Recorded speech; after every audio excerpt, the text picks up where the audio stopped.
This is Jim Lang. This is the 8th of a series of videos regarding how you can protect your family from the dreaded Secure Act. One of the things that a lot of people don't think about when they think about new legislation, or for that matter, tax planning and investments, is a subject called tax location. And what does that mean? So I think most of us are familiar, at least generally, with asset allocation. What percentage stocks, what percentage bonds, what percentage large, what percentage small, what percentage value, what percentage growth, what percentage international, and then all the sub-variations thereof to comprise an entire portfolio. This, though, asset location refers to where certain assets should be placed, keeping taxes and investment horizon in mind. So, for example, of probably the hundreds of millions, if not billions of dollars of Roth IRA conversions that I have been either directly or indirectly responsible for, subject to very few exceptions, I would say hardly anybody has actually spent that money while they're alive, because it's such a great asset to die with. So we're talking about an investment that might have a time horizon for your life, your spouse's life, and 10 years even after you're gone, and maybe with some of the exceptions longer. So that money should be invested radically differently in terms of time horizon than money that you're going to need next year, in which case you probably want to have something that if the market goes down, that money's protected.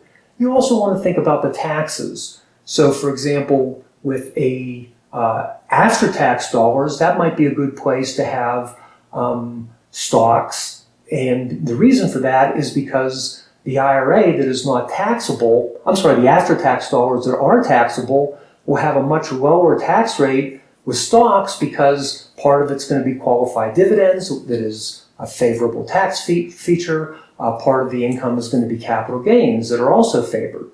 Well, maybe fixed income should be in the IRA.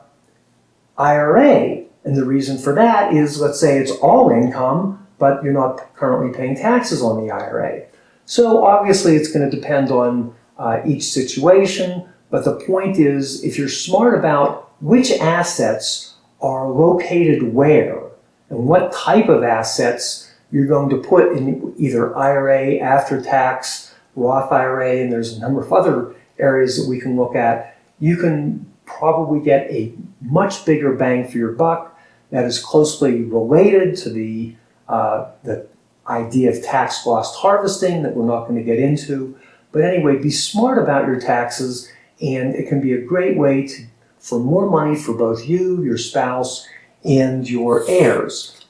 This strategy is explained in length in our new book, Beating the New Death Tax. If you have not already purchased it, I would highly recommend that you do so. You can get it on Amazon for 99 cents. You can also get the hard copy version for $24.95. And there is a very detailed table of contents. There's an overview. And if you could take a look at that. And then, perhaps more importantly, work on an action plan. If you're a do-it-yourselfer, do it. If you have an existing advisor who you like and you trust and they're on top of the new Tax Act, meet with them. If you don't have anybody, or you don't think your existing advisor is really up to the subtleties and understands the importance of getting the strategies right under this new law, because in the absence of doing anything, we are talking about massive income tax acceleration, it might make sense to explore working with us. We are only interested in working with right fit clients, which we define as the starting point of being able to provide massive value relative to our fees.